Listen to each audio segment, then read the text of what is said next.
No me van a intimidar, dice el ex jefe de gobierno del Distrito Federal, Marcelo Ebrard, después de que resurgiera este tema con la utilización de recursos federales en la Cámara de Diputados en la construcción de la línea 12 del metro.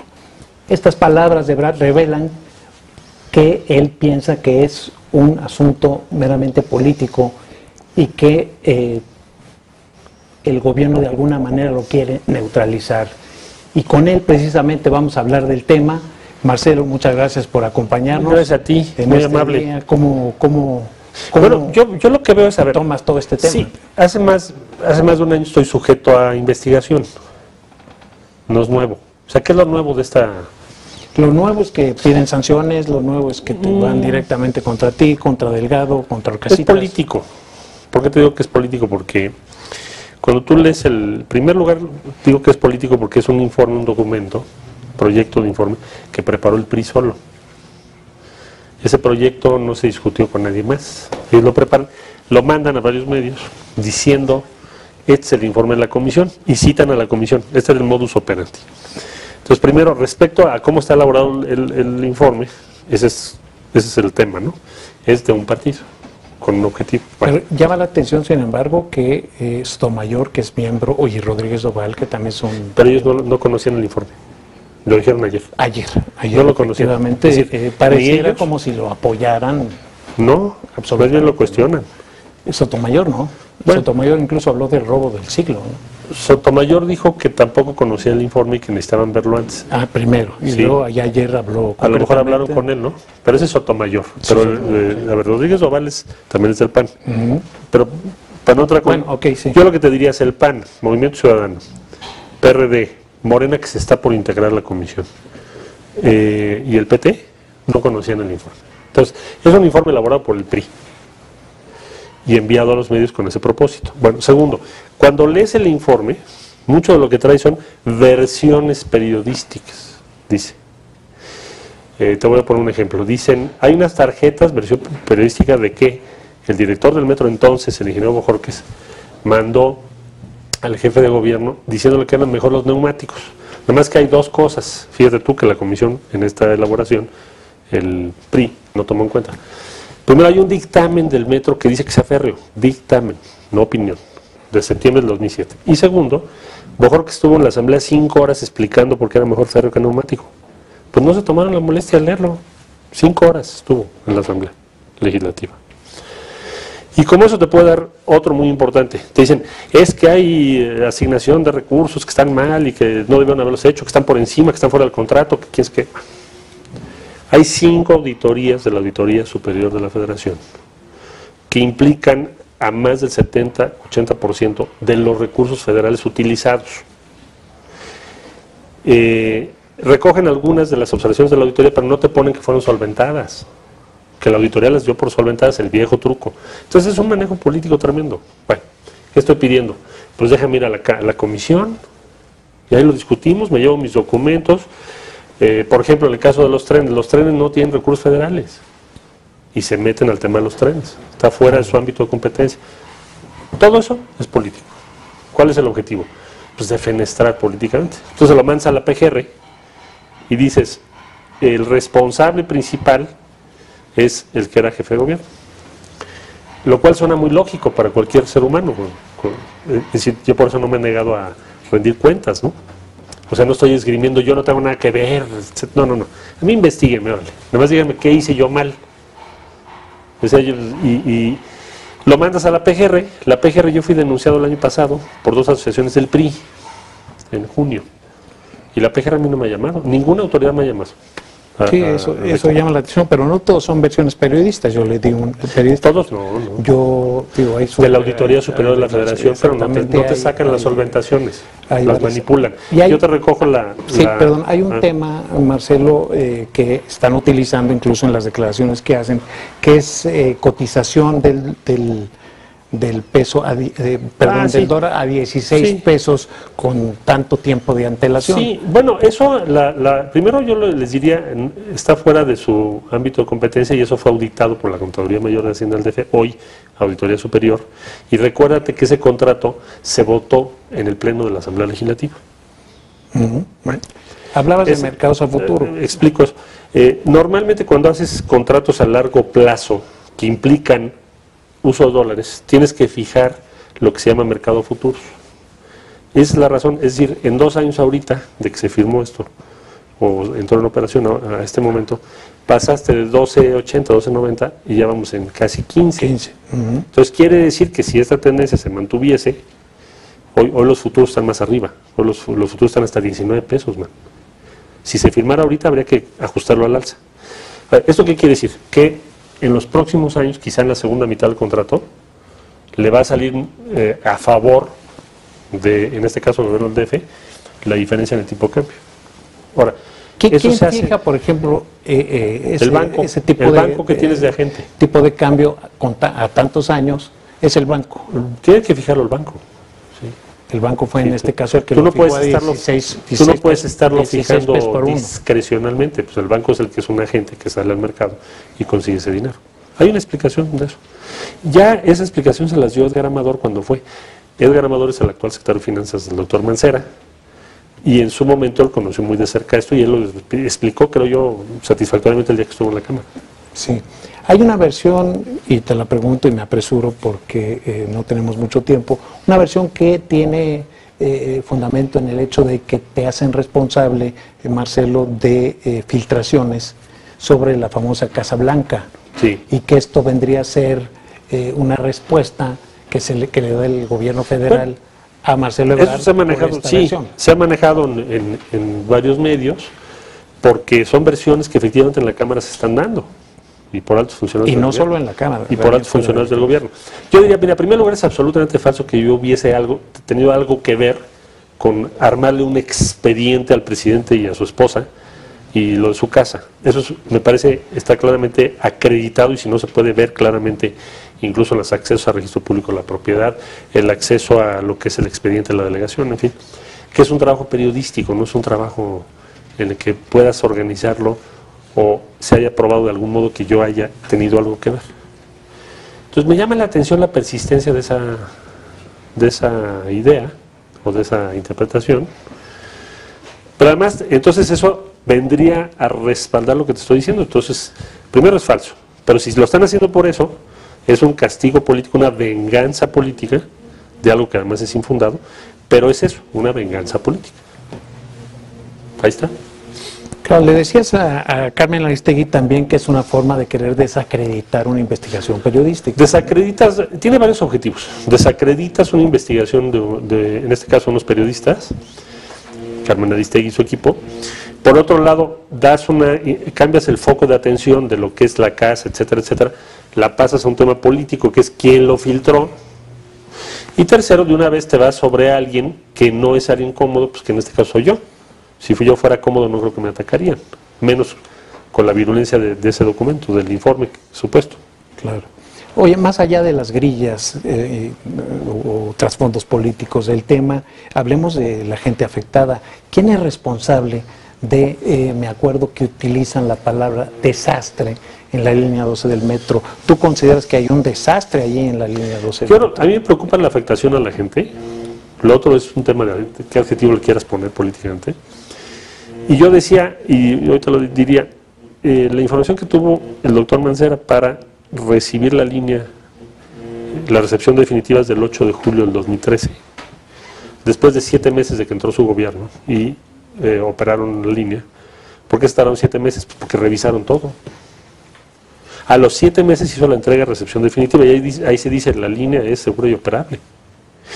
¿Cómo concilias esa versión con la de marzo de que la línea no funciona, es un peligro y la cierras? O peor aún, con la que están dando hoy, que la verdad ya no sabemos, nadie conoce el programa de rehabilitación, de que pues, todo aquello que no funciona casi nada. Entonces, ¿por qué la recibiste? Entonces, yo creo que... A ver, si tú haces esa pregunta, ¿por qué la recibiste? ¿Tú por qué la inauguraste? Tenía la misma información. Es decir, yo tenía un certificado internacional que no está ni siquiera cuestionado, no hay ningún procedimiento, que costó 200 millones de pesos, la certificación. No hay ningún procedimiento en contra de esa certificación. Hay dichos, pero procedimiento no hay ninguno. La supervisión de la obra que contratamos, ¿por qué se contrató la supervisión? Porque es muy especializada. Entonces son más de 6 empresas. Tampoco ha sido cuestionada, no solo eso, Francisco, está contratada por el gobierno del DF hoy. Los trenes, la responsabilidad del diseño de quién es, de CAF, la supervisión del metro. Bueno, pues el metro dijo los trenes están correctos, hicieron recorridos, probaron los trenes, hicimos hasta recorridos de familiarización, no sé si te acuerdas. Sí, sí. Bueno, todo eso no está cuestionado hoy en términos de procedimientos o procesos, ¿no? Bueno, entonces yo la información que tenía para el día 30 de noviembre es la misma que tuvo, me imagino yo, el doctor Mancera en julio, 7 meses después, para decir, ok, reciban en definitiva la línea, porque se hizo una recepción definitiva, señalando aquello que tenías que corregir, pero que no tiene que ver con la operación importantemente. Así señala. Bueno, entonces, en julio la recibes en definitiva, en marzo la paras. A esta fecha, yo creo que no tenemos un diagnóstico claro. La última, te dicen que hay que cambiar los trenes. Bueno, y luego sale el secretario de Obras y te dice, no, pues no necesariamente. Claro. Tú decías en la mañana, es una confusión. tú decías que cambiar los trenes llevaría muchísimos años y no crees que esa sea la solución, ¿no? Para dar una... A ver, yo creo que tú no estarías operando, en este instante están operando los trenes, cerraron la línea y siguieron operando los trenes desde marzo del 2014.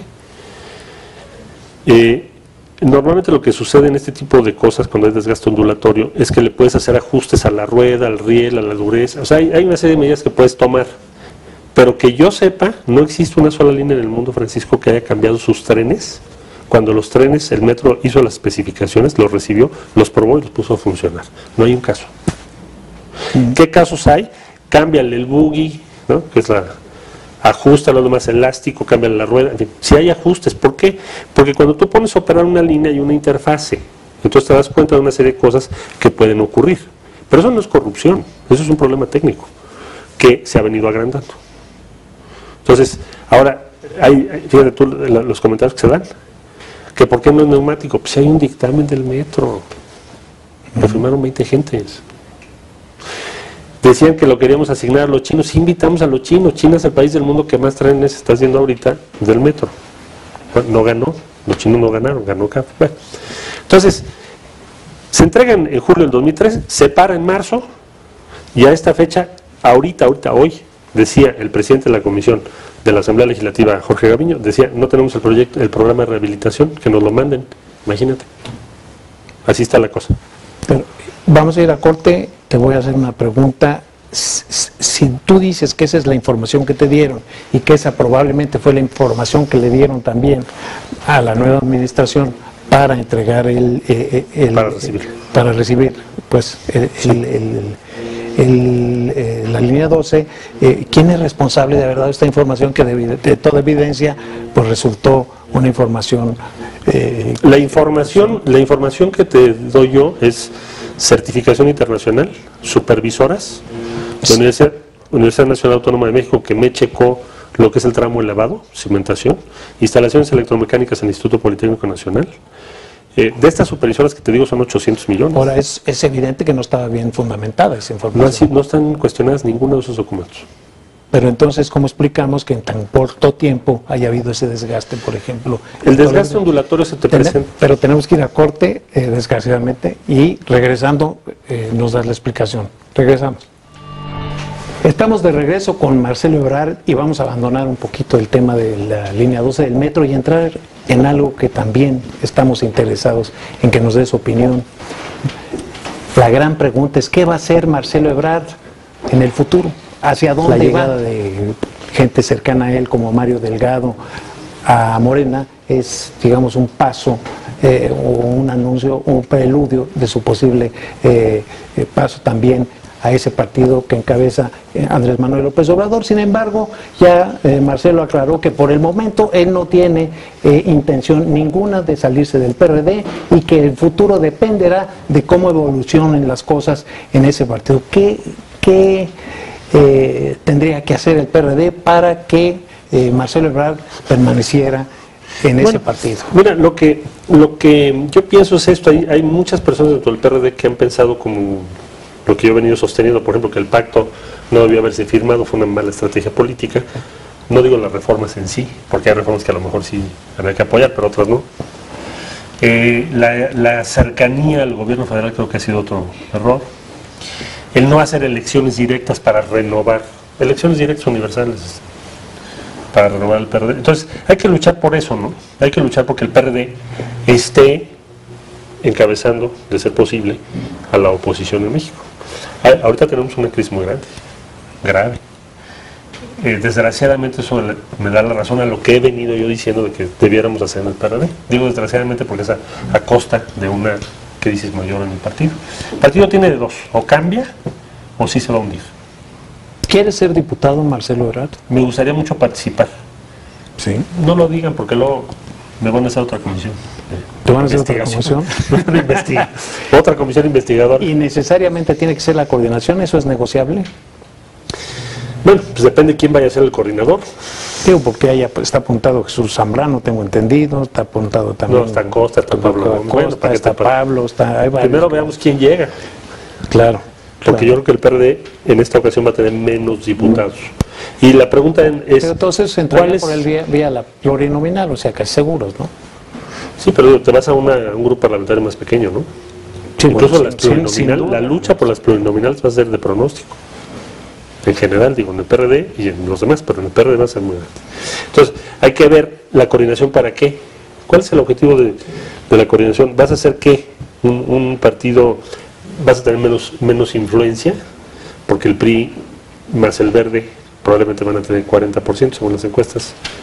Entonces, si tú estás en 12, necesitas hacer cosas junto con Morena y otros. A lo mejor tienes que convencer una parte del PAN, en fin. Entonces, se requiere un trabajo parlamentario complejo para la próxima coordinación. Tú dices, ¿es negociable? No, si yo no estoy planteando, me tienen que dar esto, estoy en otra cosa, ¿no? Yo lo que digo es, el PRD tiene que hacer todos estos cambios. Los que creemos que hay que hacerlo, pues tenemos que luchar por ellos, salvo que en un día llegáramos a la conclusión de que no tiene ningún sentido porque a nadie le interesa. Yo no he llegado todavía a esa conclusión. Si llego a esa conclusión, pues te lo diría y a todos. No tiene caso porque esto no cambia. Ojalá sí logremos algún cambio en el PRD. ¿La Morena te gustaría en caso de que el PRD no evolucionaría? Mira, yo tengo muy buena relación con Andrés. Con Andrés. Decías que lo vas a ver pronto. ¿Cuándo? No tengo un día, pero quedamos de vernos en las próximas semanas o en los próximos días. No lo he visto. Pero bueno, hay una buena relación con él. Y mucha gente que están ahí. Somos amigos, compañeros. También tengo buena relación con el Movimiento Ciudadano, también con el PT. Entonces, ¿yo qué estoy pensando el día después? O sea, en esta batalla de aquí al resultado de la elección, pues ya están las cosas dadas así, ¿no? Salvo lo que acabamos de discutir de la línea 2, etcétera, que es como para que yo no entre en la vida política. Pero después de eso, al día siguiente, ¿qué hay que hacer? Pues vas a tener que reunir a todos otra vez, como nos haya ido. ¿Todos quiénes? Pues todos la izquierda. Decir, bueno, oigan, pues démonos cuenta que la opción para el país es la izquierda, no puede ser el PAN y el PRI. Bueno, obviamente el PRI está en el poder. Opción tiene que ser o el PAN o nosotros. O ustedes, claro. Si seguimos cada quien con su tema y con los mismos pleitos desde ya hace cuántos años, 2007, 2008, ¿te acuerdas todo el gran enfrentamiento que hubo? Entonces, hay que unificarnos con miras al proceso electoral del Yo creo que es más grave la crisis de ahora que la de 2007-2008. Mucho más profunda. Mucho más Pero digo que mencionaba esa fecha porque llevamos todos estos años en crisis de diferente tipo, ¿no? Tú has sido una persona que constantemente ha apelado a la unidad de la izquierda y has dicho que si la izquierda se divide nunca va a llegar al poder, pero pues tus llamados han caído absolutamente en el vacío. ¿Qué es lo que pasa en este país con la izquierda? ¿Por qué la izquierda no puede cohesionarse? ¿Qué es lo que ¿Cuál es tu diagnóstico? ¿Qué es lo que te hace? Bueno, te voy a ¿Qué contar reflexionas al respecto? lo que me dijo el expresidente de Mitterrand en alguna vez que tuve ocasión de platicar con él, que le decía yo, bueno, ¿y cómo le hizo usted para llegar al poder? Porque fue candidato N número de veces. Bueno, te voy a sintetizar. La izquierda en Francia, hay más izquierdas que votantes de la izquierda. Todo el mundo del comunismo, el quién sabe qué, bueno. Entonces, de que empecé mi tarea política a esta fecha, ha sido una construcción muy larga de un espacio común para poder llegar al gobierno. Y así lo lograron en los años 80. Bueno, yo te diría, pues en México es lo mismo. Es decir, la izquierda tiene una propensión mayor que la derecha a dividirse, porque hay más contenido, más densidad ideológica y a veces de personas también. Entonces tenemos una propensión mayor.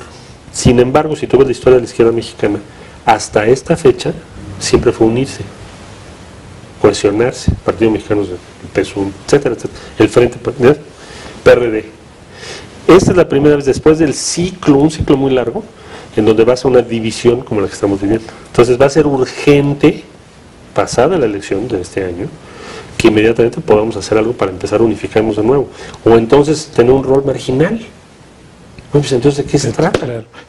Ya que evocaste a Mitterrand, yo recuerdo que él, como estrategia, utilizó la integración de los comunistas a su gabinete y con eso simple y sencillamente los absorbió y los desapareció prácticamente.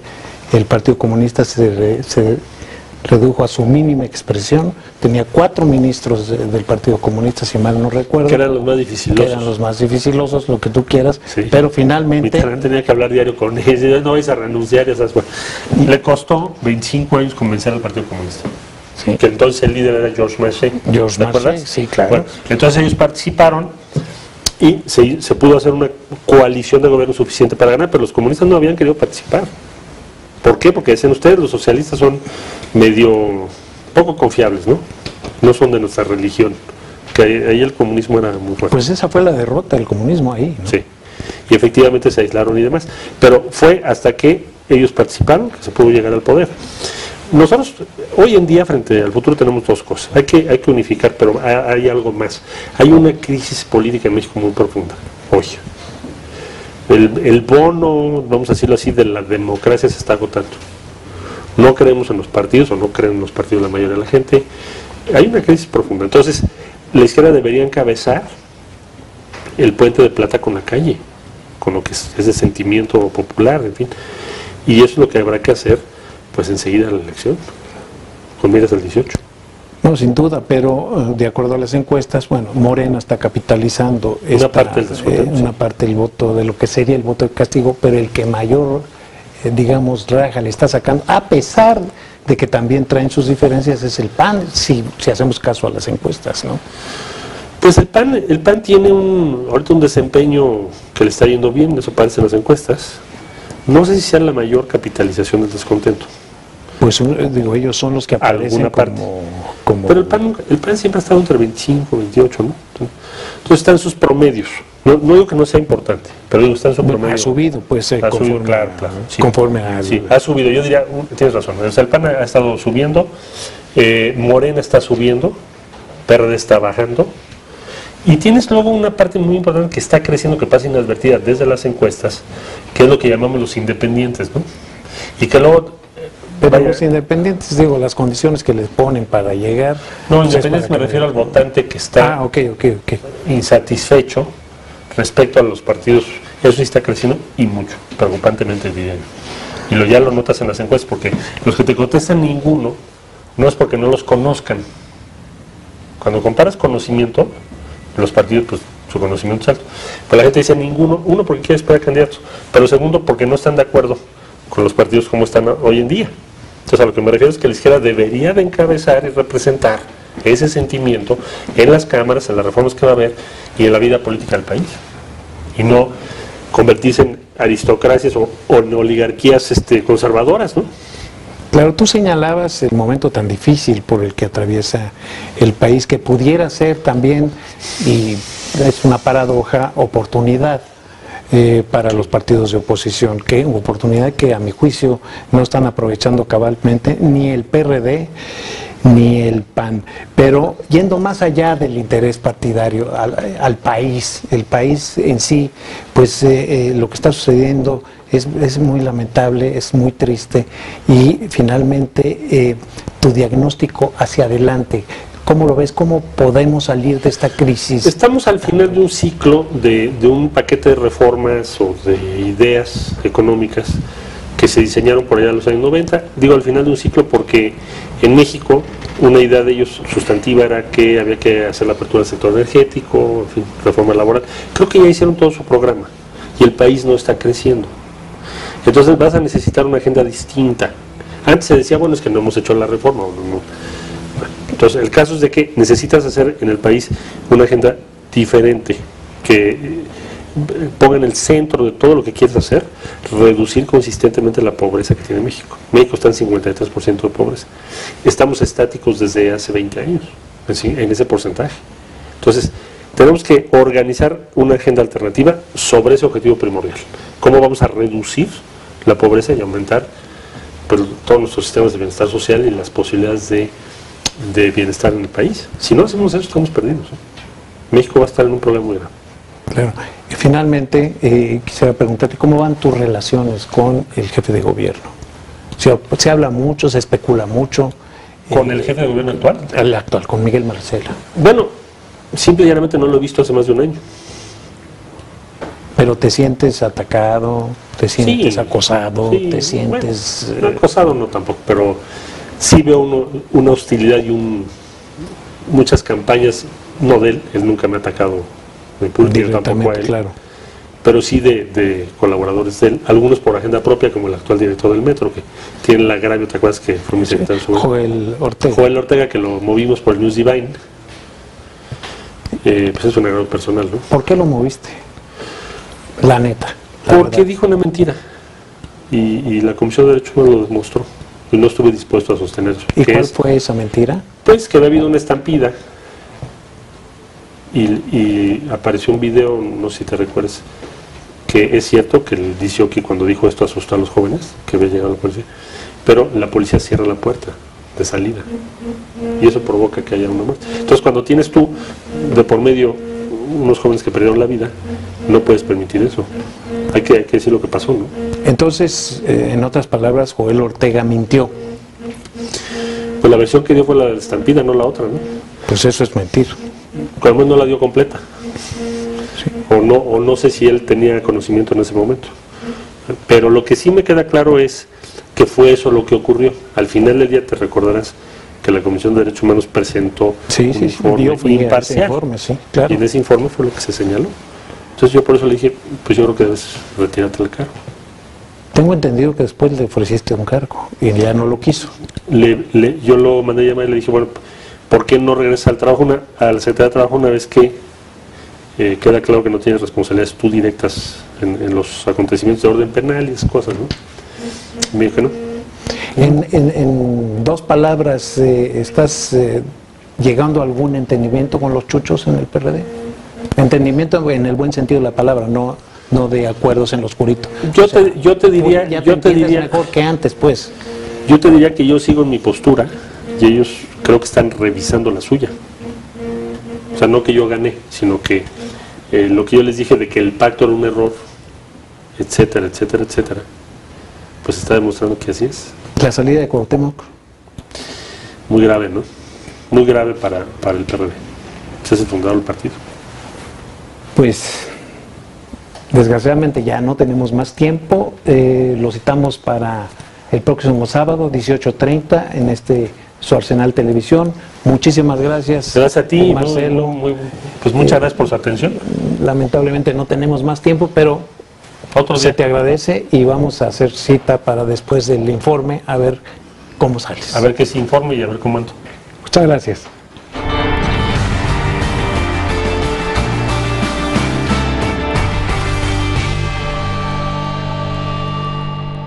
Te invitamos a seguir cuestionando la información con los siguientes videos.